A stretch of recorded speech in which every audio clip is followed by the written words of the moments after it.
Good morning, all of you. Good morning, all of you. Good morning, very good morning, all of you.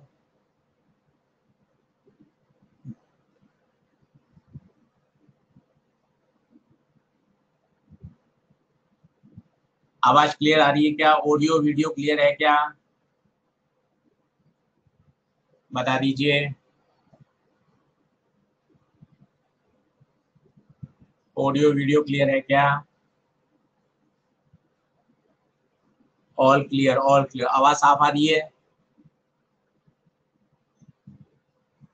सही है, बहुत बढ़िया, बहुत बढ़िया, बहुत बढ़िया।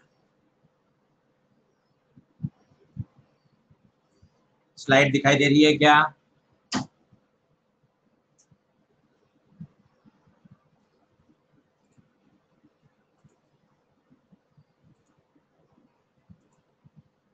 सही है, बहुत बढ़िया, बहुत बढ़िया। स्लाइड दिखाई नहीं दे रही है? नो सर, ठीक है, मैं स्लाइड को ओके करता हूँ, एक बार वेट करिए।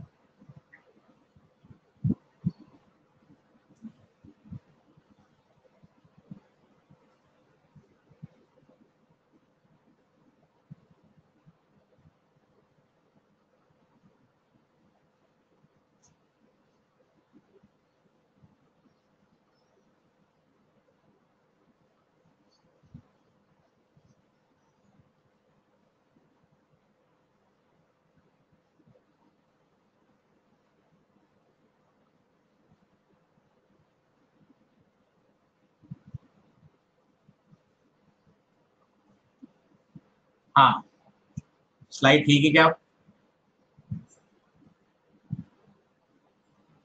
Okay, all is well.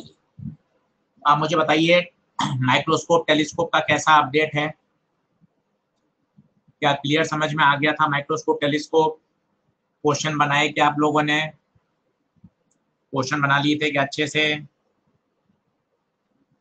बिल्कुल क्रिस्टल क्लियर, सारे क्वेश्चन हो गए। Very good. परमानंद, पूजा, आसिफ, जतिन, खुशी, बहुत बढ़िया, बहुत बढ़िया। अभिषेक, आनंद, इजीली हो गए सब। चलिए, अच्छा लगा सब? बहुत बढ़िया, बहुत बढ़िया, बहुत बढ़िया। सही है, बहुत बढ़िया। चलते हैं, आगे बढ़े। ठीक है, तो अब मैं आपको एक बार टेलीस्कोप का रिव्यू कर लेता हूँ। और टेलीस्कोप का रिव्यू करने के दो छोटे से टेलीस्कोप बचे हुए हैं, एक कैसेगेरियन टेलीस्कोप और एक गैलीलियो टेलीस्कोप। वैसे तो इन पर कभी क्वेश्चन आया नहीं है, परंतु एनसीईआरटी में कैसेगेरियन टेलीस्कोप दे रखा है, इसलिए इसको पढ़ लेते हैं, बातें समझ लेते हैं। फिर हम आज आई के बारे में बात करेंगे और कुछ न्यूमेरिकल के बारे में बात करेंगे। ठीक है, तो इंस्ट्रूमेंट खत्म करते हैं, बढ़े आगे। चलिए, तो मैंने आपको टेलीस्कोप में बताया था, जो सबसे पॉपुलर केस है, सबसे पॉपुलर जो केस है वो कौन सा है? सबसे पॉपुलर केस है जब ऑब्जेक्ट भी इनफाइनाइट पर हो और फाइनल इमेज भी कहां बने? इनफाइनाइट। ऑब्जेक्ट इन्फिनिटी पर हो और फाइनल इमेज भी कहां बने? इन्फिनिटी पे बने। सही है, ऑब्जेक्ट भी इनफाइनाइट पर हो और फाइनल इमेज भी कहां बने? इनफाइनाइट में बने। आपको पता है इसकी मैग्नीफाइंग पावर कितनी आती थी? FO by FE, astronomical telescope की। टेलीस्कोप, और जो ट्यूब लेंथ आती थी वो क्या आती थी? FO प्लस FE, याद है? FO plus FE। ठीक है, तो ये आपको याद होना चाहिए। साथ ही साथ आपको यहाँ पता होना चाहिए हम कितने लेंस काम में लेते थे? 2 लेंस काम में लेते थे। कौन से नेचर के होते थे?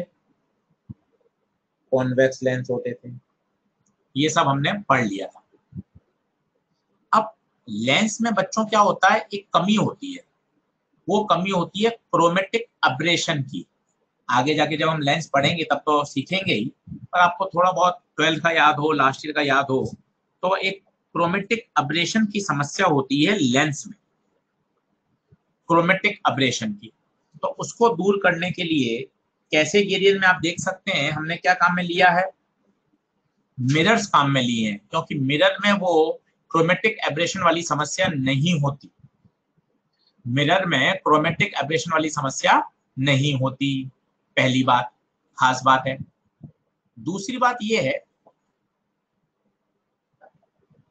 आवाज साफ आ रही है क्या? ठीक है। लेंस की जो माउंटिंग करना होता है वो थोड़ा सा कठिन होता है, क्योंकि लेंस में क्या दोनों सरफेस आपको चाहिए, एक तरफ से एनर्जी का फ्लो होगा, दूसरी तरफ से एनर्जी एग्जिट करेगी, जबकि मिरर में क्या होता है, बैक साइड क्या होती है, पॉलिश कर सकते हैं, तो आप वहां से उसको क्या इजीली माउंट कर सकते हैं। तो दो फायदे हैं, एक तो क्रोमेटिक एब्रेशन वाली समस्या कम होती है और इसकी माउंटिंग क्या होती है, आसान होती है, क्योंकि आपको पता हो, आपको ऑब्जेक्टिव जो लेंस होता है वो काफी बड़ा लेना पड़ता था। काफी बड़ा लेने के दो फायदे मैंने आपको सिखाया था, रिजॉल्विंग पावर भी ज्यादा होती है और साथ ही साथ उसकी मैग्निफिकेशन भी ज्यादा होती है अगर हम ऑब्जेक्टिव लेंस का साइज बड़ा लेते हैं। तो देखिए फॉर्मूले में कोई अंतर नहीं है, फॉर्मूला वही है, FO by FE। Minus sign यहाँ भी लगाना चाहिए था टेक्निकली, अगर आप याद करें तो यहाँ माइनस आना चाहिए हमेशा। क्यों आना चाहिए? क्योंकि जो फाइनल इमेज होती है ना, वो विथ रेस्पेक्ट टू ऑब्जेक्ट तो हमेशा क्या होती है, इन्वर्टेड होती है, with respect to object inverted होती है, चाहे कंपाउंड माइक्रोस्कोप हो चाहे टेलीस्कोप हो। आप याद करिए ये कब की स्थिति है, रिलैक्स आई। और अगर आपको कंपाउंड का याद है जो एनसीईआरटी का था, उसमें भी आपने मैंने डिराइव करके आपको दिखाया था, तो DLO अपॉन FOFE आता था, याद करिए,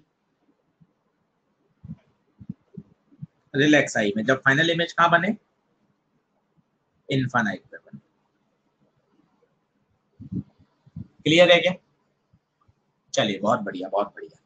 तो कैसेग्रियन टेलीस्कोप में कोई भी समस्या नहीं है, लेंस की जगह मिरर काम में लेते हैं। कॉन्वेक्स लेंस था परंतु यहाँ मिरर कॉनकेव है, आप कहोगे चेंज हो गया, चेंज नहीं हुआ, लॉजिकली कोई चेंज नहीं है। कॉन्वेक्स भी कन्वर्ज करता था और कॉनकेव भी कन्वर्जिंग नेचर का होता है। आपको सुनने में नाम अलग लग रहा हो, पर जब आप लेंस मिरर पूरा पढ़ लेंगे और आपको बेसिक नॉलेज हो, तो कॉन्वेक्स लेंस और कॉनकेव मिरर दोनों का स्वभाव सेम होता है, कन्वर्जिंग नेचर का। ठीक है, ठीक है। और मैग्नीफाइंग पावर का फॉर्मूला हो गया FO अपॉन FE। ठीक है, यहां तक मेरे हिसाब से कोई दिक्कत नहीं आनी चाहिए। बढ़े आगे, डन है क्या, क्लियर है क्या? चलिए, इसके बाद आता है गैलीलियन टेलीस्कोप, जिसपे कभी कोई क्वेश्चन नहीं आया है, ना कभी कैसेग्रियन पे क्वेश्चन आया है। गैलीलियो टेलीस्कोप इसलिए पढ़ाए जाते हैं क्योंकि सबसे पहला जो टेलीस्कोप बनाया था वो गैलीलियो ने बनाया था, इसलिए से बोलते हैं गैलीलियन टेलीस्कोप। क्या बोलते हैं? Galilean telescope. आप यहाँ देख सकते हैं, यहाँ जो दो लेंस यूज किए गए हैं टेलीस्कोप में, वहां तो दोनों कॉन्वेक्स नेचर के थे, यहाँ एक कॉन्वेक्स और बच्चों दूसरा कैसा है, कॉनकेव है। आप मुझे सोचकर बताइए, मैंने डायग्राम आपके सामने कर रहा है, यहाँ आप ट्यूब लेंथ कितनी बोलेंगे? यहाँ अगर मैं आपसे पूछूं ट्यूब लेंथ बताओ, ट्यूब लेंथ बताओ, तो आप क्या बोलेंगे?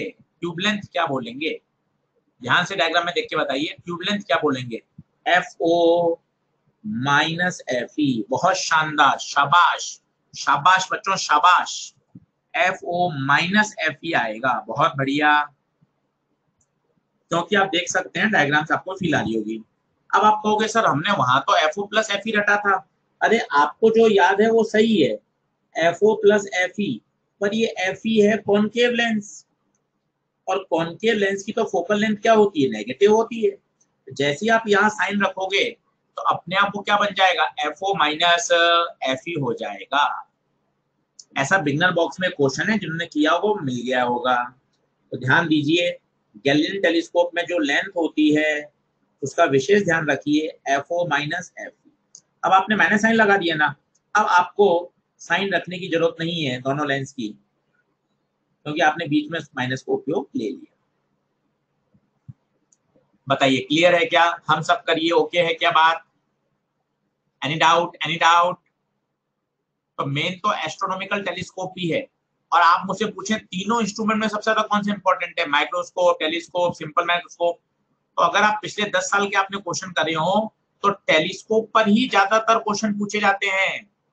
तो टेलीस्कोप बहुत शानदार आना चाहिए। और टेलीस्कोप का सबसे स्पेशल केस क्या है, ऑब्जेक्ट इंफिनिटी पर हो, इमेज इंफिनिटी पर हो, ये सबसे बेसिक केस है। पर मैंने आपको ये भी सिखाया था, ऐसा कोई जरूरी नहीं है कि हर बार ऑब्जेक्ट इंफिनिटी पर हो। आप किसी पेड़ पर बैठी चिड़िया को भी देख सकते हैं टेलीस्कोप की सहायता से। वैसे तो चिड़िया को आप पास जाकर भी देख सकते हैं, आप पास जाएंगे तो चिड़िया उड़ जाएगी ना। तो आपने क्या किया, अपनी बालकनी में बैठे और टेलीस्कोप पे लगा के पेड़ पर बैठी चिड़िया के देखने के आप आनंद ले रहे हैं। तो वहां ऑब्जेक्ट इंफिनिटी पर नहीं है, वहां आप एफओ बाय एफ नहीं लगा पाएंगे। पर हाँ, मैंने आपको बेसिक बता रखा है, वहां यूओ होगा, फिर आप उसको वीओ निकालेंगे, तो वहां मैग्निफिकेशन का अभिषेक आनंद ने बहुत अच्छा जवाब दे दिया है, तो वो होगा वीओ बाय यूई। परमानंद ने बता दिया tube length VO plus F. बहुत बढ़िया परमानंद, बहुत शानदार। अभिषेक आनंद बहुत बढ़िया, वीओ बाय यूई। क्या ये बात क्लियर है क्या, डन है क्या? ललित कुमार ने एक फोटो भी भेज दी है मुझे गैलीलियन टेलीस्कोप की, length of telescope FO minus FE, बहुत बढ़िया। पिछले साल के नोट्स की इन्होंने कॉपी भेजी है, पर कोई दिक्कत नहीं है। एफओ माइनस एफई यही तो लिखा है गैलीलियन, बहुत सही बहुत सही। चलिए done done done done.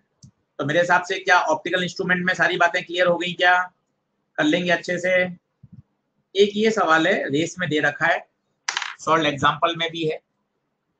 Exercise में जो हमने क्वेश्चन था उसमें तो क्या है, उसने एंगल डायरेक्ट दे दिया था। मैंने आपको कहा था हम छत पे खड़े हो जाएं और चंद्रमा को देखें, तो चंद्रमा जो हमारी आंखों पे डायरेक्ट एंगल बनाता है वो होता है अल्फा। अल्फा याद करिए, without instrument, without using instrument, वो एंगल होता है अल्फा। तो यहाँ अल्फा नहीं दे रखा, तो उसने क्या दे दिया, डायमीटर ऑफ मून और डिस्टेंस फ्रॉम अर्थ। तो स्वाभाविक है टेलीस्कोप तो आपका अर्थ पे ही होगा, डायमीटर ऑफ मून दे दिया, ये डायमीटर ऑफ मून, और ये दूरी दे दी। ये डिस्टेंस कितनी दे रखी है, 3.8 इंटू 10⁵, और ये दे दिया आपको 3.5 इंटू 10⁵। तो क्या आप ये एंगल निकाल सकते हैं, क्या आप ये एंगल निकाल सकते हैं? बस आप ये पहले एंगल निकाल लीजिए। अल्फा क्या हो जाएगा, एंगल और arc upon radius, 3.5 into 10⁵ upon 3.8 into 10⁵। इसके बाद एफओ और एफई दे रखा है। एफओ दे रखा है 4 मीटर, एफई दे रखा है आपको 10 सेंटीमीटर, ध्यान दीजिएगा। तो एम बराबर होता है एफओ बाय एफई। एफओ है 4 मीटर, तो 4 इंटू 100 अपॉन 10, तो एम आ जाएगा 40।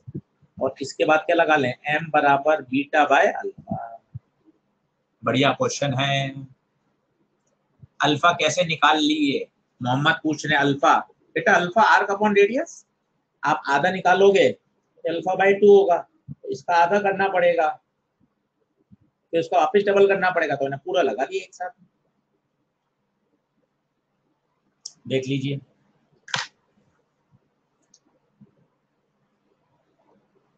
क्लियर है, कोई डाउट? डन डना डन डन है क्या? अल्फा एक बार आपसे समझाऊं, या आ गया? अरे टेन थीटा लगा दो परपेंडिकुलर अपॉन बेस, आधे में लगा दो अल्फा बाई 2, फिर इसका डबल कर देना, बात तो वही है, बात तो वही है।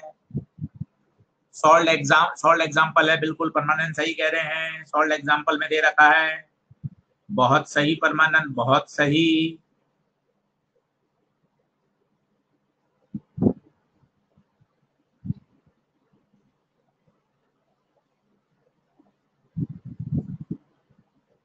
बढ़ू क्या आगे?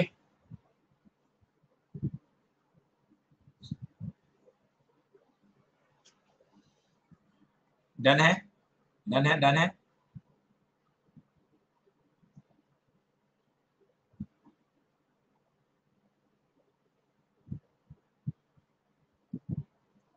चलो बढ़िया, ठीक है।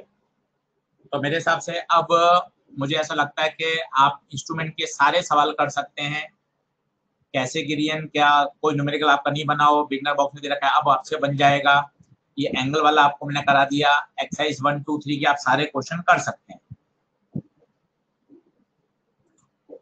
क्लियर? परमानेंट कैमरा सिलेबस में नहीं है। कैमरा पहले एम्स में था, अब एम्स भी चला गया, कैमरा भी चला गया। कैमरा अब सिलेबस में नहीं है। अब आज हम बात करेंगे आई की, आंख की। आंख की बात करेंगे। मायोपिया, हाइपरमेट्रोपिया पढ़ेंगे। कई लोगों को दूर का साफ दिखाई नहीं देता। ये सब आपने 10th क्लास में पढ़ रखा है, बायो में भी आपने पढ़ रखा है, पर फिर भी मैं आपको एक बार रिव्यू करा दूंगा। जैसे मैंने चश्मा पहन रखा है, मुझे दूर की चीजें साफ दिखाई नहीं देती, मतलब मैं मायोपिक पेशेंट हूँ।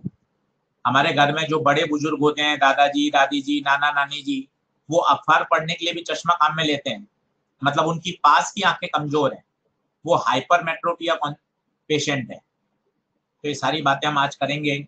मायोपिक पेशेंट, आप बायो के स्टूडेंट है, फिर भी मैं आपको आंख पढ़ाने की हिम्मत कर रहा हूँ, पर एक बार पूरा मेरे से रिव्यू कर लीजिएगा। बढ़े आगे? डन है क्या?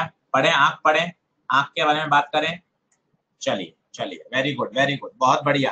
तो आज का हमारा टारगेट बच्चों, आज का हमारा टारगेट क्या रहेगा? ऑप्टिकल इंस्ट्रूमेंट और आई डिफेक्ट के सारे प्रश्न आप बना लीजिएगा। सारे प्रश्न आपसे हो जाएंगे। एक्सरसाइज 1 2 3 ऑल डन कर लीजिएगा। ठीक है, चलो बहुत बढ़िया बहुत बढ़िया। तो आंख के बारे में बात करते हैं। तो आंख के बारे में वैसे तो आप काफी कुछ जानते हैं, फिर भी मैं आपको एक बार रिव्यू करता हूं बच्चों। ये आंख का स्ट्रक्चर है, बहुत ही मैंने रफ और गंदा सा स्ट्रक्चर बनाया है।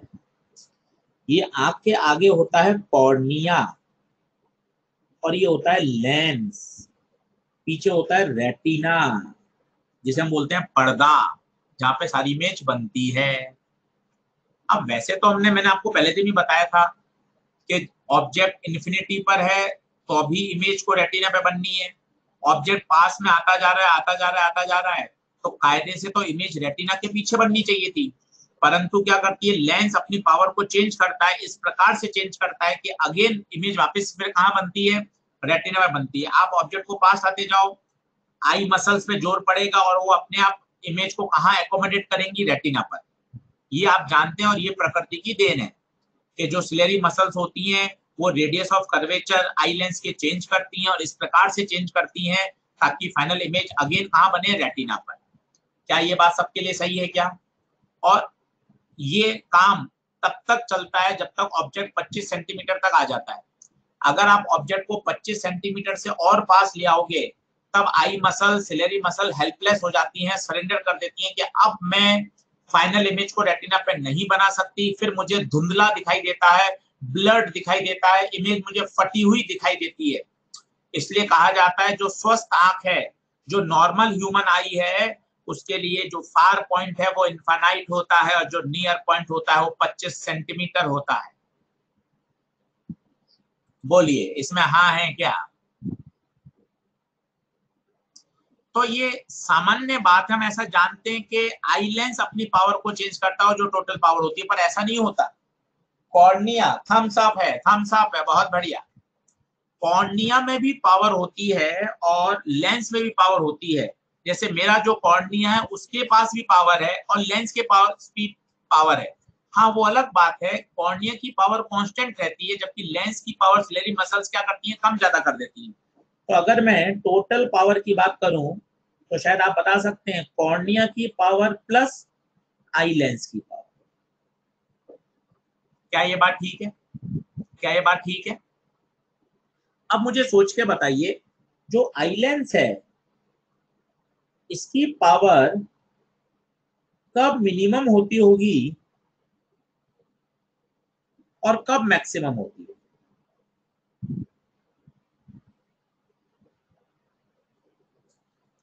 कब मिनिमम कब मैक्सिमम? सोच के बताइए।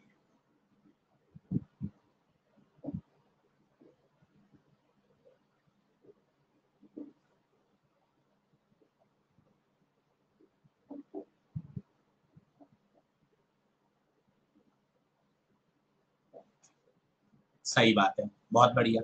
अब आप खुद समझना तो आपको मजा आएगा। कब मिनिमम होती, जरा सोचिएगा। ये मेरा आंख का लेंस है, और ये मैं ऑब्जेक्ट अपने नियर पॉइंट पे ले आया। ये बात तो तय है, मुझे अपनी इमेज को हमेशा ही कहाँ बनाना है, रेटिना पे बनाना है। ये मैंने ऑब्जेक्ट रखा 25 सेंटीमीटर, यहाँ से रेज निकली। अब आई लेंस अपने आप को इस तरह से एकोमोडेट करेगा कि इसकी फाइनल इमेज तो रेटिना पे ही बननी चाहिए। आप देखिए ये रे ऐसे जा रही थी, कितना जबरदस्त इसने बेंड कर दिया। ये जो बेंडिंग होती है, एबिलिटी ऑफ बेंडिंग, यही तो पावर कहलाती है। मतलब जब मेरा ऑब्जेक्ट, बच्चों, जब मेरा ऑब्जेक्ट 25 सेंटीमीटर पे होगा, उस समय मेरी पावर मैक्सिमम होगी किसकी, आई लेंस की। क्या ये बात ठीक है क्या? इसका मतलब मुझे पता होना चाहिए आई लेंस की पावर अगर मिनिमम है, इसका मतलब मेरा ऑब्जेक्ट कहाँ है, फार पॉइंट पर, फार पॉइंट पर। अब इन सब पे कॉन्सेप्ट आया हुआ है ललित कुमार। क्या ये बात ओके है? तो फिर मैं आगे बढ़ूं कि जो टोटल पावर होती है, जो टोटल पावर होती है वो आंख की कॉर्निया प्लस लेंस दोनों की होती है। लेंस की पावर मिनिमम तब होती है जब ऑब्जेक्ट फार पॉइंट पे होता है, इन्फिनाइट पर होता है, और टोटल पावर दोनों का सम होती है। क्या क्वेश्चन की तरफ बढ़े क्या? ये बात ओके है क्या? नॉर्मल ह्यूमन आई के लिए, नॉर्मल आई के लिए नियर पॉइंट और फार पॉइंट आपको क्लियर होने चाहिए। Near point 25 centimetre, far point infinite.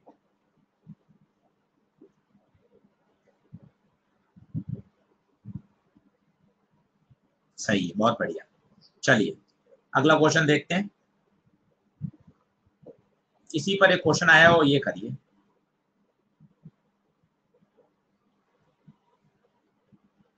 Slide दिखाई दे रही है क्या? एक बार स्लाइड के लिए यस कर दीजिए। साफ दिखाई दे रहा है क्या? बिल्कुल स्लाइड ठीक है, यस है। बहुत बढ़िया, बहुत बढ़िया। करें।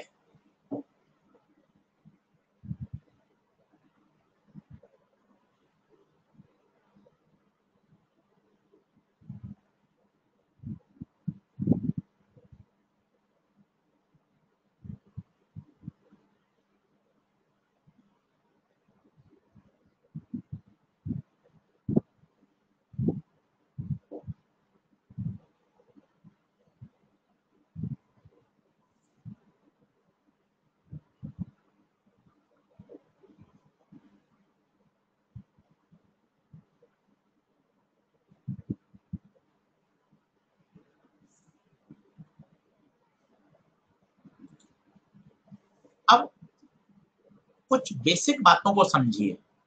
इस प्रश्न में कॉर्निया और आई लेंस दोनों की पावर दे रखी है, और उसने ये बोला है आई लेंस की पावर लीस्ट है। इसका मतलब ऑब्जेक्ट कहां होगा, सोच के बताइए। लीस्ट है, लीस्ट। ऑब्जेक्ट कहां होगा, object least converging power far point. बहुत बढ़िया। बस इतनी बातें आपने सीख ली तो बात बन जाएगी। तो पहले तो मैं टोटल पावर बता दूं जल्दी से। 40 प्लस 20 60 डायप्टर।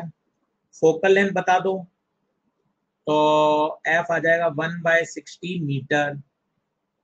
सही है। तो सेंटीमीटर में कितना हो जाएगा, 100/60 सेंटीमीटर, 5/3। ये आ गया। अब आपको ये भी पता चल गया बच्चों कि लीस्ट पावर है, इसका मतलब ऑब्जेक्ट इंफिनिटी पर है। तो 1/v minus 1/u equal to 1/f। 1/v infinity पर है और f है 5/3, तो v आ जाएगा 5/3, 1.6। और ये जो दूरी होती है वही तो पर्दे और उसके बीच में दूरी होती होगी, सोच के देखिए आप। ये आपका लेंस है, ये आपका रेटिना है। आपको पता है ये रेज आ रही हैं तो इमेज रेटिना पे बनाएंगी। तो ये v है और यही तो f है अगर ऑब्जेक्ट इंफिनिटी पर है तो। इसने यही पूछा है, रेटिना और आई लेंस के बीच की दूरी बताइए। रेटिना और आई लेंस के बीच की दूरी बताइए। नीट 2013 में सवाल आया हुआ है, कोई डाउट हो तो बताइए।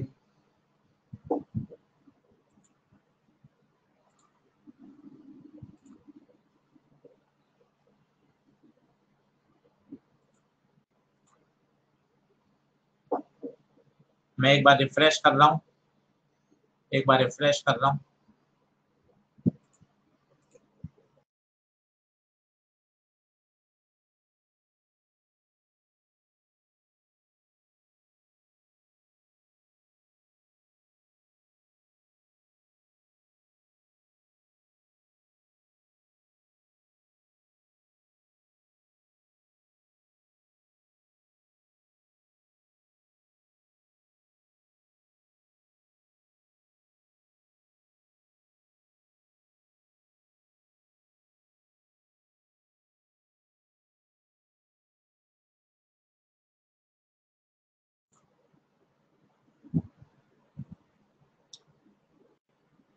कुछ बच्चे कह रहे थे दिक्कत आ रही है, तो मैंने रिफ्रेश कर दिया है।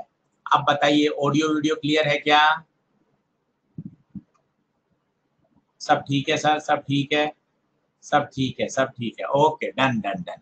चलो आगे बढ़े। तो अब हम वो कर लेते हैं अपने 10th क्लास वाली सारी बातें 12th में भी हमने पढ़ी है बोर्ड में। मायोपिया पेशेंट और हाइपरमेट्रोपिया पेशेंट अच्छे से समझ लीजिए, बहुत सरल है, बहुत सरल है। सबसे पहले पढ़ते हैं मायोपिया पेशेंट। जैसे जितने लोग भी हम चश्मा लगा रहे हैं हमारी एज के, वो हम में से सारे ज्यादातर मायोपिक पेशेंट है, तो हमें दूर का साफ दिखाई नहीं देता। अब इसमें कुछ रटने की जरूरत नहीं है, बहुत लॉजिकली समझिए। वैसे तो अगर आंख स्वस्थ होती तो मेरा फार पॉइंट होता इन्फानाइट। अब मुझे बगैर चश्मे 5 मीटर तक दिखाई दे रहा है, और मुझे तो दूर की चीजें भी देखनी है। तो मैं क्या करूंगा, ये मैंने अपनी आंख के आगे लेंस लगा लिया, कॉनकेव लेंस लगा दिया। तो पता है क्या होगा, ये लेंस मैंने आंख के आगे लगाया, तब बहुत दूर की चीज है, वहां से रेज आ रही है, इस लेंस में से जाएंगी, और पता है ये लेंस उसकी इमेज कहां बना देगा, मेरे फार पॉइंट पे बना देगा। मान लो मेरा फार पॉइंट 5 है, मुझे 5 तक तो दिखता था बगैर चश्मे के। तो दूर की जो चीजें हैं वो ये चश्मा उसकी इमेज मेरे फार पॉइंट पे बना देगा पेशेंट के, और 5 मीटर पे तो मुझे वैसे भी दिखाई देता है। क्या ये बात समझ में आ रही है क्या? मायोपिया, क्या ये बात क्लियर है क्या? मायोपिया में जो इमेज बनती है वो बगैर चश्मे के रेटिना से पहले बनती है, इसलिए वो इमेज हमें ब्लर दिखाई देती है।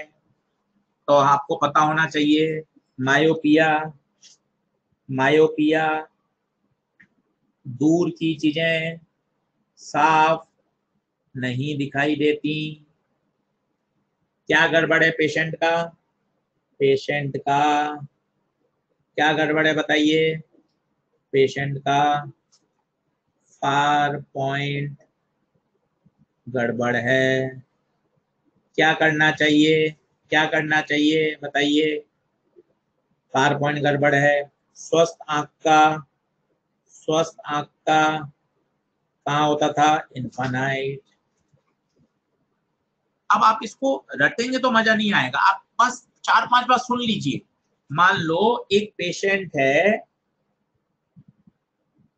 मायोपिक पेशेंट है, और उसका फार पॉइंट 5 मीटर है, 5 मीटर है। गौरव शर्मा, मायोपिया को ही बोलते हैं short sightedness. Short sightedness, retina से पहले इमेज बन रही है, शॉर्ट साइटनेस।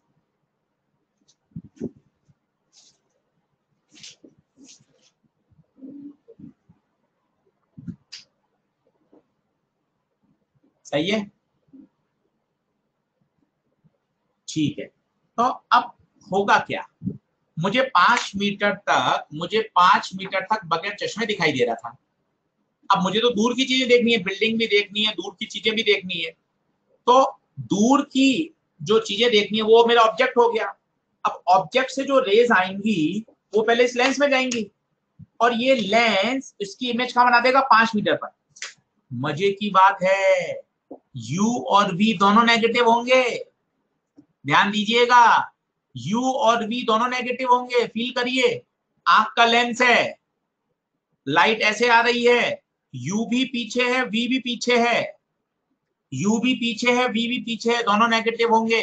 मायोपिक पेशेंट को कॉनकेव लेंस का उपयोग करना पड़ेगा। यू भी नेगेटिव होगा, वी भी नेगेटिव होगा, कॉनकेव लेंस का उपयोग करना पड़ेगा।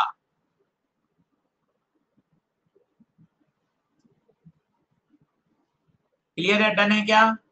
ये बात दिमाग में बैठ रही हो तो मुझे यस कर दीजिए कि हाँ सर डन है, समझ में आ गई बात।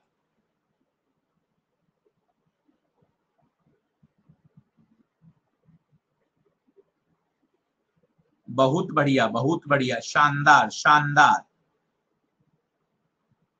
चलिए, तो ये अपना मॉड्यूल में बुक्स में इस तरह का दे रखा होता है, पर मुझे जरूरत नहीं है सब अपन इसको रटें, पर आपके नोट्स में पिछले साल बनाया हुआ तो मैं आपको बता दिया। ये आंख है, ये ऑब्जेक्ट है, फार पॉइंट इन्फानाइट से ऑब्जेक्ट, ये पेशेंट की फार पॉइंट है, लाइट यहां से आ रही है। तो ये जो चश्मा है ये क्या करेगा, इस ऑब्जेक्ट की इमेज बना देगा वी पर, इसके इमेज पर। क्लियर है? मजे की बात है, यू भी नेगेटिव लेंगे, वी भी नेगेटिव लेंगे, खत्म। यू भी नेगेटिव लेंगे, वी भी नेगेटिव लेंगे।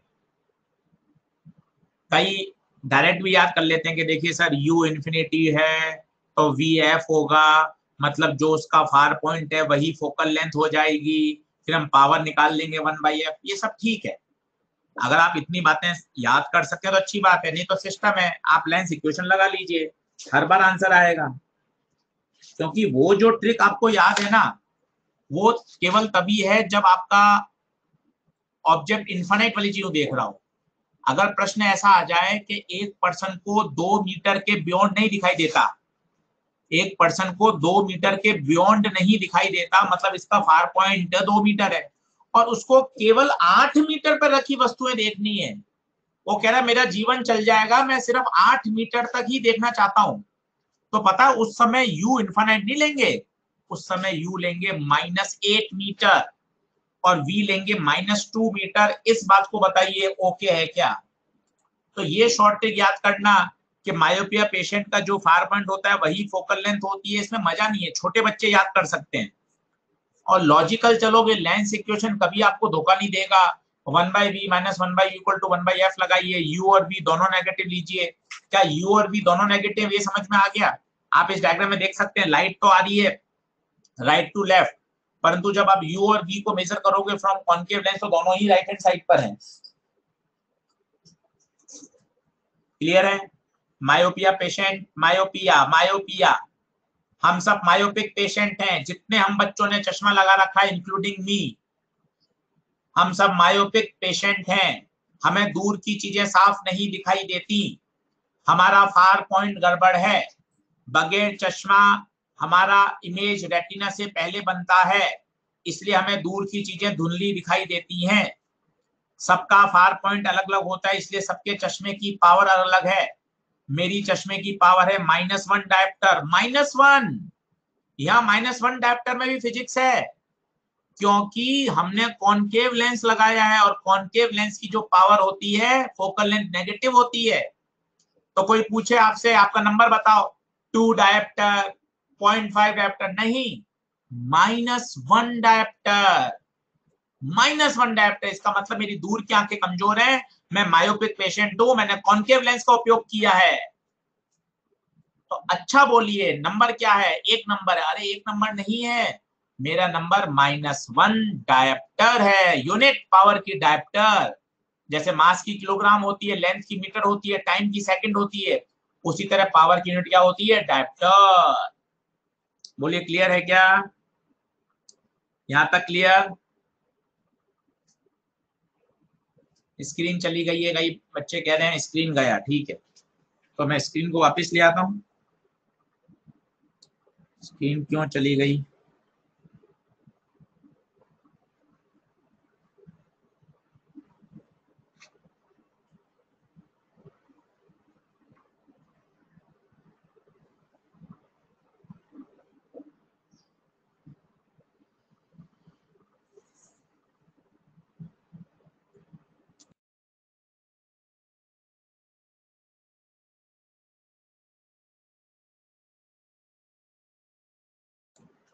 हाँ भाई, स्क्रीन आ गई क्या? चलिए क्वेश्चन चालू करें। चलिए पहला सवाल। अभी देख लीजिए इतनी सारी चीजें दे रखी हैं, पर मुझे जरूरत नहीं है कि अपन इतना याद करें। 1/v, 1/u, distance object, distance of image, power 1/f, फिर ये भी करें। डायप्टर में है तो अच्छी बात है, नहीं तो मीटर को सेंटीमीटर में चेंज करें।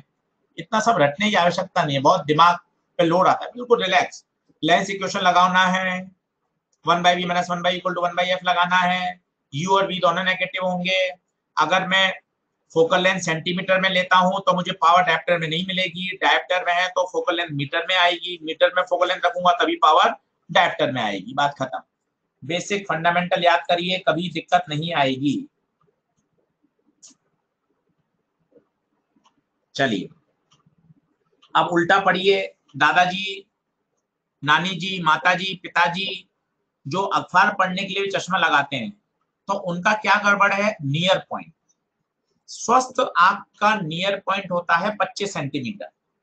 इसका मतलब अगर मैं 25 सेंटीमीटर पे ऑब्जेक्ट रखूं तो मैं आराम से देख सकता हूं।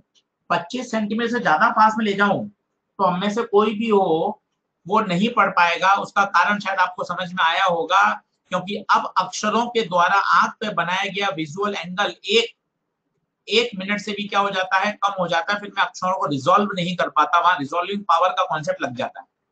तो हमारी स्वस्थ आंख के लिए जो नियर पॉइंट है वो 25 सेंटीमीटर होता है। अब जो माताजी, पिताजी हैं, दादाजी हैं, दादी जी हैं, उनका नियर पॉइंट है 50 सेंटीमीटर, 70 सेंटीमीटर, 90 सेंटीमीटर। तो बताइए क्या होगा? क्या होगा? हम क्या करेंगे? कॉन्वेक्स लेंस लगाएंगे। कॉन्वेक्स लेंस लगाने से क्या होगा? अब हम किताब को रखेंगे 25 पर। वैसे तो बगैर चश्मे वो 25 सेंटीमीटर पर रखी किताब नहीं पढ़ सकते। अब आपने तो ऑब्जेक्ट रख दिया 25 पर के, मुझे तो इनको 25 सेंटीमीटर पर किताब रख के पढ़ानी है और कॉन्वेक्स लेंस लगा दिया। अब उस कॉन्वेक्स लेंस से पता है क्या किया? उस 25 सेंटीमीटर पर रखी किताब की इमेज उनके नियर पॉइंट पे बना दी। उनका नियर पॉइंट 80 सेंटीमीटर हो गएंगे। हाँ मुझे तो दिखाई दे रहा है, क्योंकि उनकी आंखें बगैर चश्मे 80 सेंटीमीटर पर रखी चीज तो पढ़ सकती थी, पर 25 पर रखी चीज नहीं पढ़ सकती थी। तो आपने दो काम किए, किताब को रखा 25 पर, आंखों पे लगाया चश्मा, लेंस काम में लिया कॉन्वेक्स। उस कॉन्वेक्स लेंस ने उस 25 सेंटीमीटर पर रखी किताब का जो इमेज है वो कहां बना दी? उनके नियर पॉइंट। बताइए क्लियर है क्या?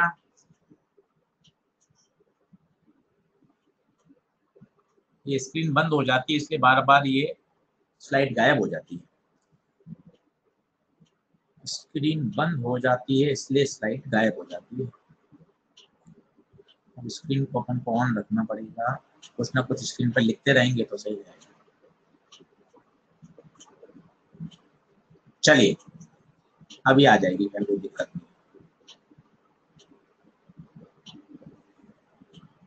नहीं। बढ़े आगे। डन है। चलिए धन्यवाद। हाँ खुशी शर्मा कह रही है स्क्रीन टाइम आउट बढ़ा दीजिए। बिल्कुल बिल्कुल मैं बढ़ा दूंगा स्क्रीन का टाइम आउट। मोहम्मद शाद आलम खान कह रहे हैं डिस्प्ले टाइमिंग बढ़ा दीजिए, फिर नहीं होगा। बहुत बढ़िया। आलिया कह रही है स्लीप टाइम बढ़ा दीजिए। सभी ने पर्यायवाची शब्द बता दिया, sleep time, screen time, screen time out. बहुत बढ़िया बहुत बढ़िया। चलिए इन सभी बातों को ध्यान में रखते हुए पहले न्यूमेरिकल की तरफ बढ़ते हैं। आइए सभी पेन पेंसिल निकाल लीजिए और करना चालू करिए। A person cannot see clearly an object kept at a distance of beyond 100. Beyond 100. Beyond 100 मतलब वो 100 सेंटीमीटर से दूर चीजों को नहीं देख सकता। मतलब आपको क्या लिखना आना चाहिए कि आशीष सर इसका फार पॉइंट गड़बड़ है, मतलब ये मायोपिक पेशेंट है और इसका फार पॉइंट है कितना? 100 से। परंतु उसको देखना है एट इंफिनिटी। उसकी मन में चाहता है कि मैं ऑब्जेक्ट इंफिनिटी वाले को देख लूं, मतलब यू इंफिनिटी। इमेज कहां बनानी है? उसके फार पॉइंट पर।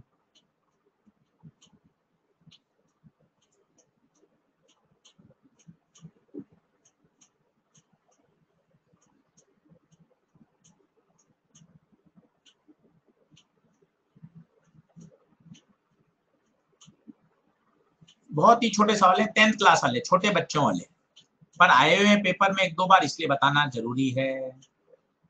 क्लियर है? सबको समझ में आ रहा है?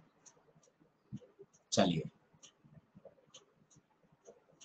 नवनीत कुमार वर्मा कह रहे हैं सर आईपैड पर आप अपने गाइडेड एक्सेस लगा दो तो नहीं होगा। मैं कर दूंगा नवनीत कुमार जी, आप चिंता नहीं करें। चलिए, तो सॉल्यूशन देख लीजिए इसका। -1 डायप्टर आ रहा है क्या सबका?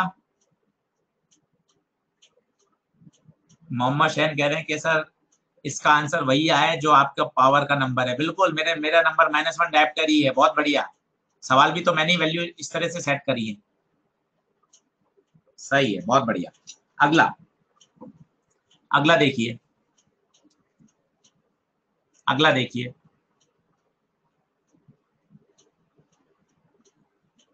अ फार साइटेड पर्सन, फार साइटेड का मतलब होता है हाइपरमेट्रोपिया। ये हाइपरमेट्रोपिया पर्सन है, मतलब इनकी इमेज रेटिना के पीछे बन रही है। Has a near point 60। अब आप खुद सोचना, तब मजा आएगा। रटने की जरूरत नहीं है, रटने की जरूरत नहीं है। इसका नियर पॉइंट 60 है, तो आपको दिमाग खुद कहेगा कि अच्छा इसका तो नियर पॉइंट गड़बड़ है भाई, क्योंकि स्वस्थ आंख का नियर पॉइंट बच्चों होना चाहिए 25 सेंटीमीटर। तो नियर पॉइंट गड़बड़ है, मतलब ये हाइपर मेट्रोपिया का पेशेंट है। अब वो कह रहा है उसको एक किताब 25 सेंटीमीटर रखी हुई पढ़नी है, तो किताब रखी आपने 25 पर, U-25, ये ऑब्जेक्ट है किताब। आप चाहते हो लेंस इसकी इमेज कहाँ बना दे? इसकी इमेज बना दे इसके नियर पॉइंट पर। नियर पॉइंट क्या है इसका? -60। खत्म। अब ये बच्चों वाले सवाल हो गए, बच्चों वाले सवाल है। अब आप बिंदास क्या लगा दीजिए, 1/v - 1/u = 1/f। ध्यान दीजिएगा, v एंड u दोनों को नेगेटिव पुट करिएगा।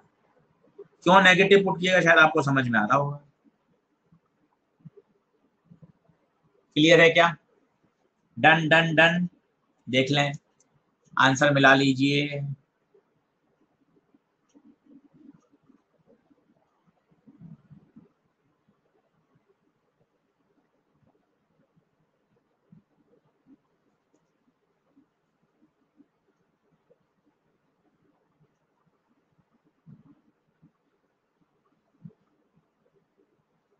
क्लियर है? बढ़े आगे। चलिए,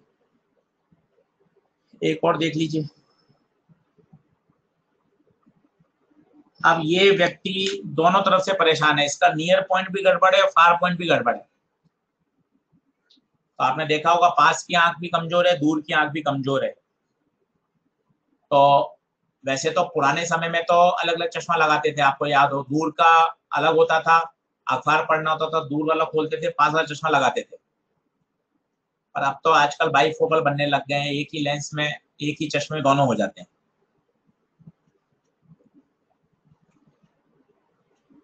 सही है, तो आप अच्छे से इसको करिए। तो इसका जो नियर पॉइंट है वो है 25 होना चाहिए था, है 50। तो पहले तो इसका हाइपरमेट्रोपिया का इलाज कर दो, यू रखो -25 पर और इसकी इमेज बना दो -50 पर। ये तो हाइपरमेट्रोपिया का इलाज हो गया इसका।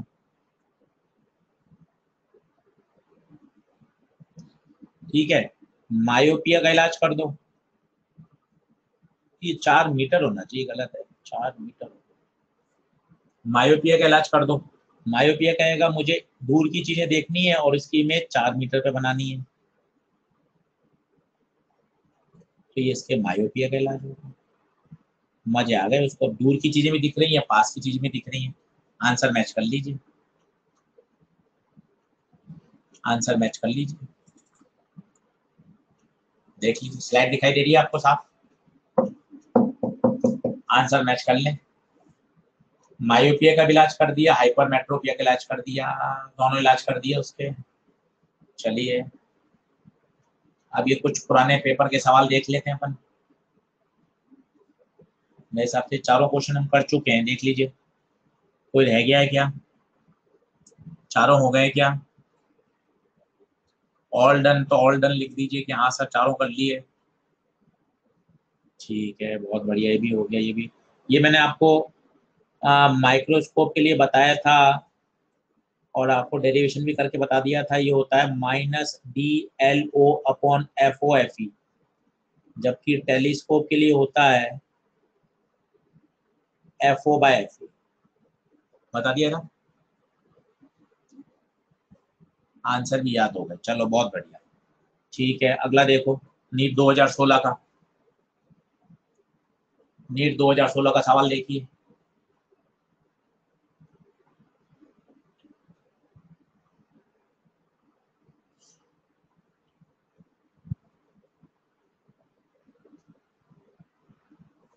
अदिति पानी लिया होगा।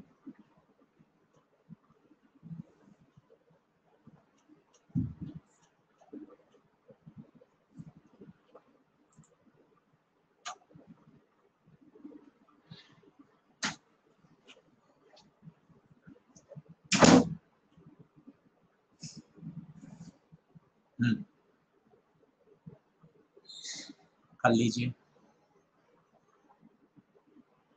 अब वो क्या कह रहा है, a person can see clearly object when they lie between 50 and 400। वैसे तो उसकी दोनों ही आंखें कमजोर हैं, वो मायोपिया भी है, हाइपरमेट्रोपिया है। In order to increase the maximum distance of distinct vision to infinity, उसको केवल अपनी दूर की आंखें सही करनी है वो दोनों, पर वो केवल ओनली मायोपिया सही करना चाहता है।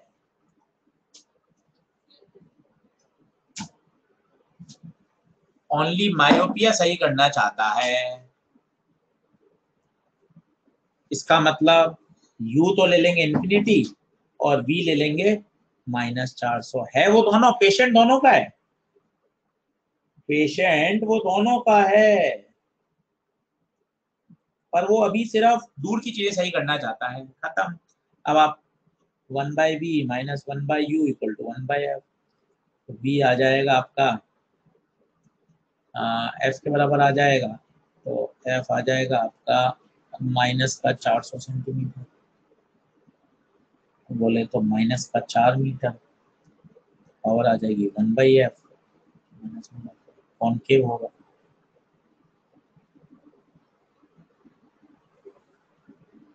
पावर नेगेटिव है, कॉनकेव होगा। क्लियर है? बताइए, क्या आप क्लियरिटी है क्या? ये मेरी तरफ से मैंने आपको इंस्ट्रूमेंट बढ़िया करा दिए, आई डिफेक्ट अच्छे से पढ़ा दिए। अब आपने इस पर मेहनत कर ली, तो फिर आप आराम से इंस्ट्रूमेंट का और आई डिफेक्ट का क्वेश्चन सही कर सकते हैं। मैंने सारी बातें इसमें कवर कर दी हैं। पिछले 4 लेक्चर आप अच्छे से सुन लीजिए, इनको अच्छे से तैयार कर लीजिए, क्लास नोट्स अच्छे से समझ लीजिए, तो ये शानदार क्लियर हो जाएगा।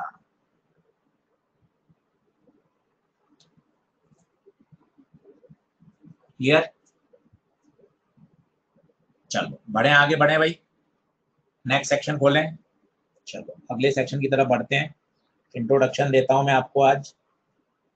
Section 2, refraction from curved surface. Refraction from curved surface मतलब आगे जाके हम इसमें लेंस पढ़ना चाहते हैं।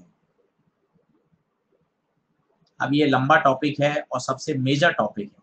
आप मान के चलिए लगभग 5 से 6 दिन इसमें लगेंगे। सबसे जो बड़ा टॉपिक है lens, refraction from curved surface, यहीं सिल्वरिंग आ जाएगी, यहीं कॉम्बिनेशन आएगा, लेंस को पानी में डुबोना, लेंस को काटना, डिस्प्लेसमेंट मेथड, सब कुछ यहीं आएंगे।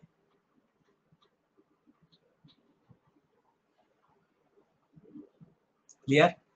बढ़े आगे। ठीक है, अब रिफ्लेक्शन फ्रॉम कर्व्ड सरफेस अपन सभी को डेरिवेशन तो याद करने की जरूरत नहीं है। ये μ1 है, ये μ2 है। तो कर्व्ड सरफेस से रिफ्लेक्शन के बाद जो इमेज बनती है उसका फॉर्मूला होता है μ2/b - μ1/u, μ2 - μ1/r।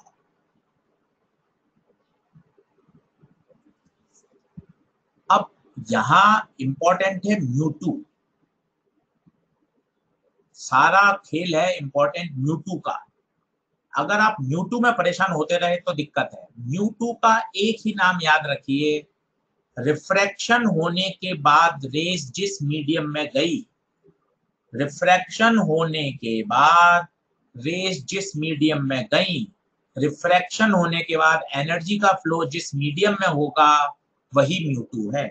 जैसे उदाहरण के तौर पर मैं आपको बताऊं, ये 1 है, ये 1.5 है, ये आपने ऑब्जेक्ट रखा यहाँ, ये रियल ऑब्जेक्ट है, यहाँ से रेज निकल रही हैं और रिफ्रैक्शन के बाद यहाँ इवेंट हुआ, यहाँ एक्शन हुआ।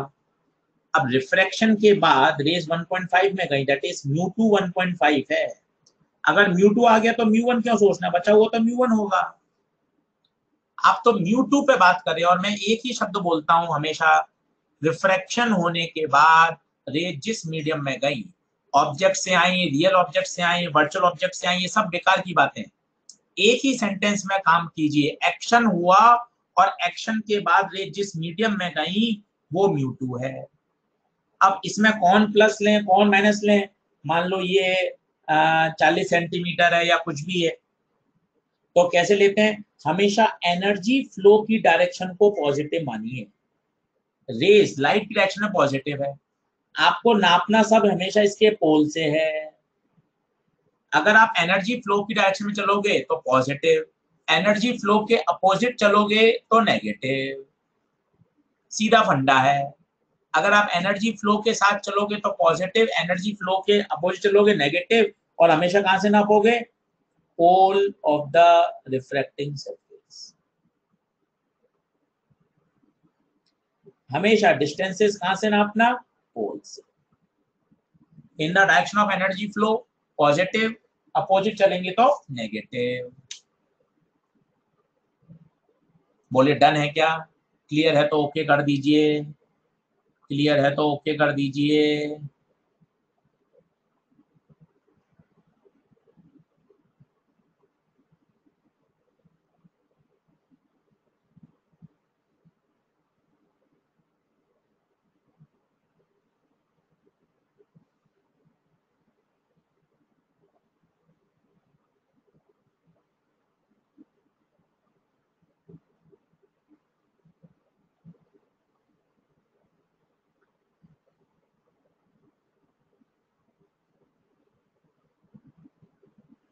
चलिए डन डन डन डन, लिखें पहला क्वेश्चन चालू करते हैं। बहुत ही बेसिक बेसिक, धीरे धीरे करिएगा, कहीं कोई जल्दबाजी नहीं, कहीं कोई जल्दबाजी नहीं। जिसने सही टेबल बना ली, सही म्यू2 म्यू1 पकड़ लिए, उसका काम है।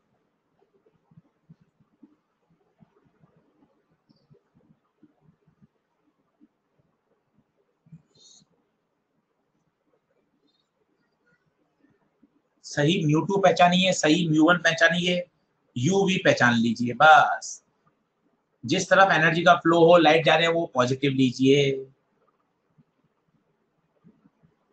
मेजरमेंट हमेशा सरफेस से होगा, along the flow of energy positive लेना है, खत्म।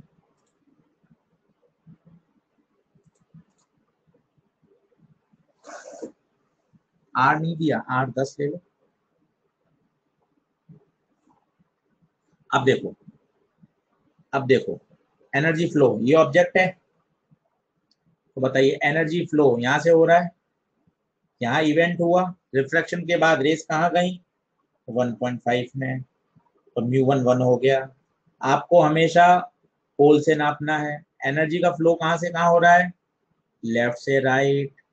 अब बताइए इसका सेंटर ऑफ कर्वेचर कहाँ आएगा, अगर मैं इसको पूरा कर देता हूँ, टक टक टक टक टक टक, इसका सेंटर कहीं यहाँ रहा होगा, तो रेडियस नापने के लिए आपको यहाँ चलना पड़ेगा, along the direction of flow, तो आर आएगा +10।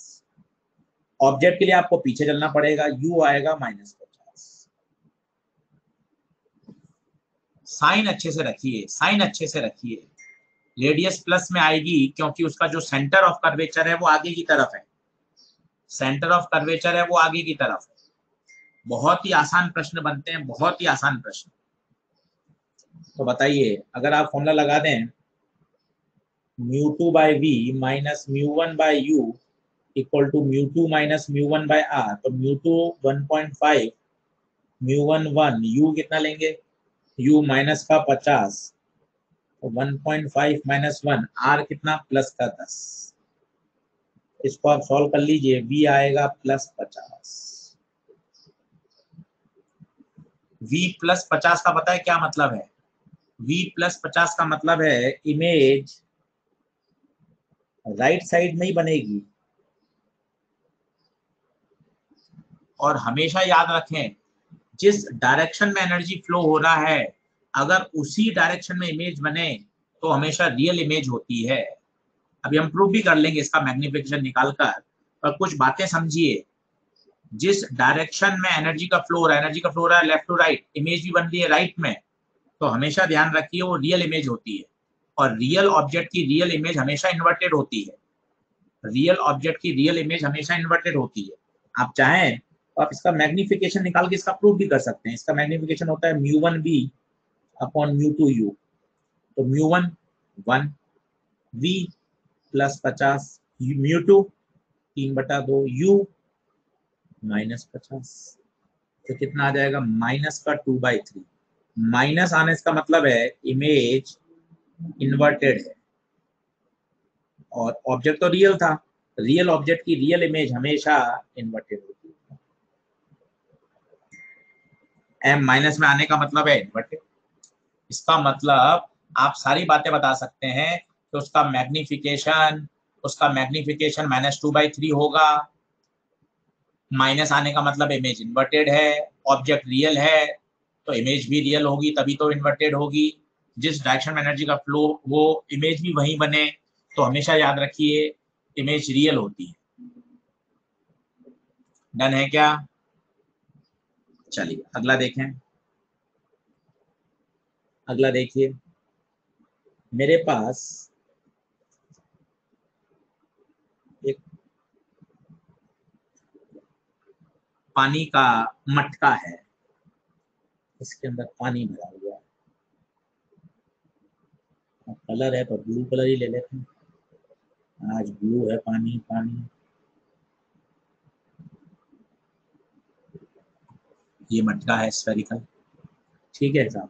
और मुझे क्या गिवन है, इस मटके की रेडियस पता है 10, ठीक है साहब।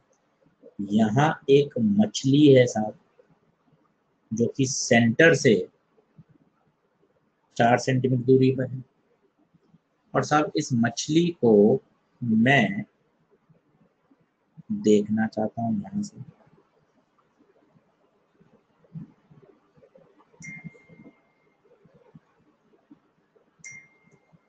ये ऑब्जर्वर, इसका म्यू 4/3 है, इसका म्यू 1 है। अब आपसे पूछा गया है ऑब्जर्वर को, स्वाभाविक है यहाँ से रिफ्रैक्शन होगा। हमेशा याद रखिए, आप 10th क्लास से पढ़ रहे हैं, रिफ्रैक्शन होगा। तो ऑब्जर्वर को मछली नहीं दिखाई देगी, मछली की क्या दिखाई देगी, इमेज। बिल्कुल 10th क्लास वाला याद रखिए।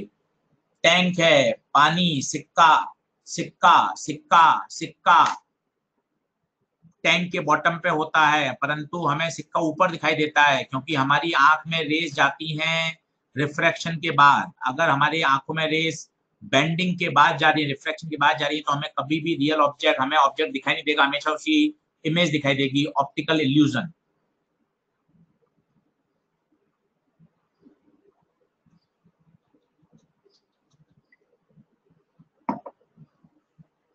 सही बात है, रिफ्रैक्शन फ्रॉम।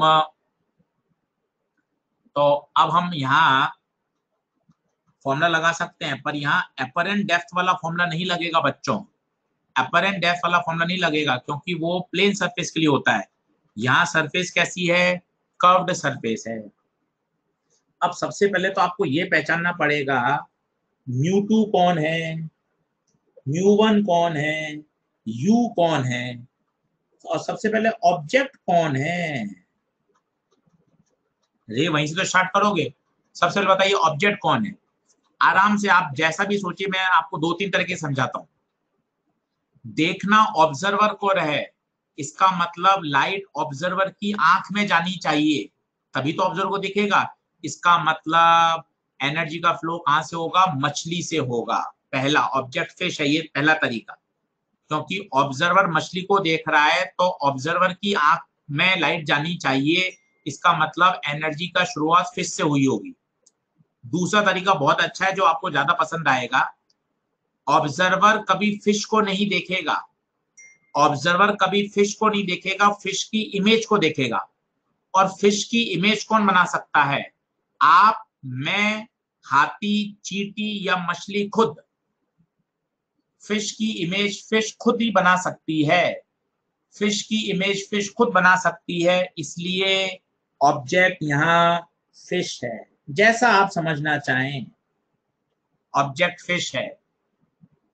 आराम से आप इसको तसल्ली से समझिए। मुझे सिक्का, कॉइन थोड़ा ऊपर उठा हुआ दिखाई देता था, मुझे अब ये समझ में आ गया कि मुझे कॉइन की इमेज दिखाई देती थी। तो कॉइन की इमेज कौन बनाता होगा, कॉइन खुद। That's why the coin is object.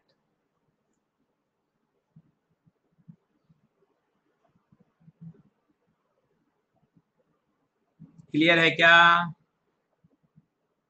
बढ़े आगे।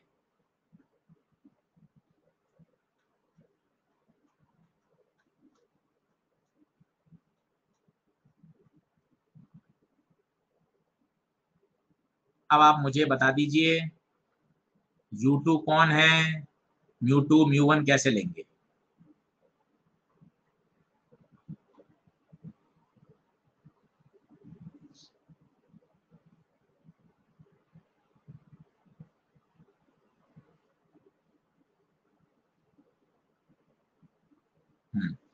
तो म्यू2 लाइट यहां से स्टार्ट होगी, यहां जाएगी, तो म्यू2 रिफ्रैक्शन के बाद U। सारी चीजें आपको कहां से नापनी है, पोल से। एनर्जी का फ्लो ऐसे हो रहा है, एनर्जी का फ्लो ऐसे हो रहा है। तो अच्छा यू कितना लेंगे, ये टोटल 10 है, ये टोटल 10 है, ये 4, तो यू हो जाएगा प्लस का 6। वी फाइंड करना है। रेडियस ऑफ कर्वेचर भी राइट हैंड साइड में है, प्लस का 10। देख लीजिए,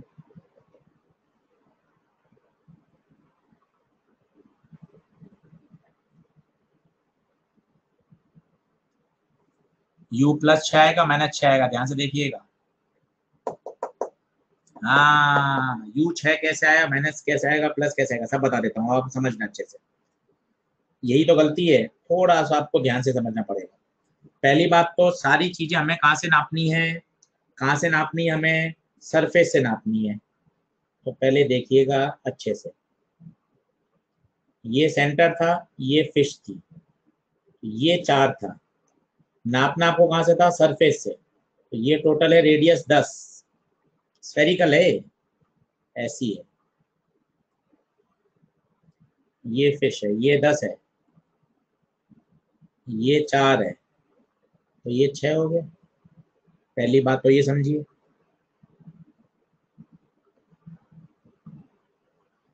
ये बात ठीक है। अब एनर्जी का फ्लो कहाँ से कहाँ हो रहा है, ये एनर्जी का फ्लो हो रहा है। अब आप मुझे बताइए, आपको नापनी सारी चीजें कहाँ से हैं, पोल से। तो यू नापने के लिए आपको जाना पड़ेगा एनर्जी के अपोजिट, तो यू आएगा -6। रेडियस नापने के लिए भी आपको जाना पड़ेगा अपोजिट, एनर्जी का फ्लो हो रहा है फ्रॉम राइट टू लेफ्ट, तो रेडियस भी आएगी -10।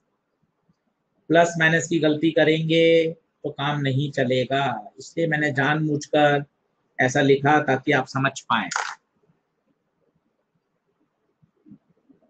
ये सब बात की बेकार की बातें हैं कृपा शंकर, जहां ऑब्जेक्ट है वहां म्यू1 लेंगे, बेकार है ये। अभी आप फंस जाओगे अगले सवालों में।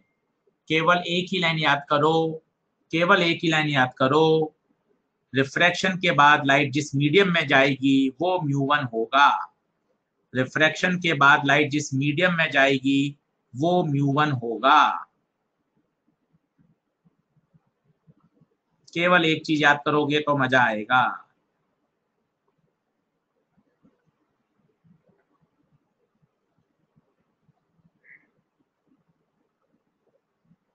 क्लियर है क्या? कोई डाउट हो तो बताइए। आंसर कितना आ रहा है? सॉल्व करके बता दें भाई सब लोग। v कितना आ रहा है? सॉल्व करके बता दीजिए। μ2/v, μ1/u, μ2 minus μ1/r।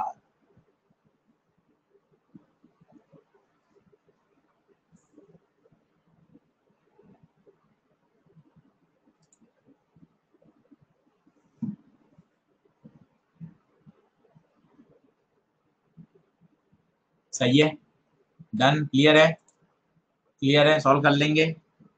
तो ऑब्जर्वर को फिश यहाँ अपियर होगी। सबका अलग अलग आंसर आ रहा है, वेरी गुड। सब लोग प्रयास करिएगा ताकि अगले क्लास में सबका आंसर सेम आए। किसी का 100/3 आ रहा है, किसी का -5 पॉइंट आ रहा है, किसी का 5 आ रहा है, किसी का 90/23 आ रहा है। जरा सोचिए, सबके लिए वैल्यू सेम है, सबके लिए फॉर्मूला सेम है, पर हम सब अलग अलग आंसर निकाल रहे हैं। तो अच्छे से प्रयास करके आइएगा। ये हमने रिफ्लेक्शन फ्रॉम कर्व्ड सरफेस चालू कर दिया है। सही है, चलिए ये मैं भी अपलोड कर देता हूँ नोट सारे। सब लोग आप अपना ध्यान रखिएगा, अच्छे से पढ़िएगा। ठीक है, चलिए, thank you so much, wish you all the best.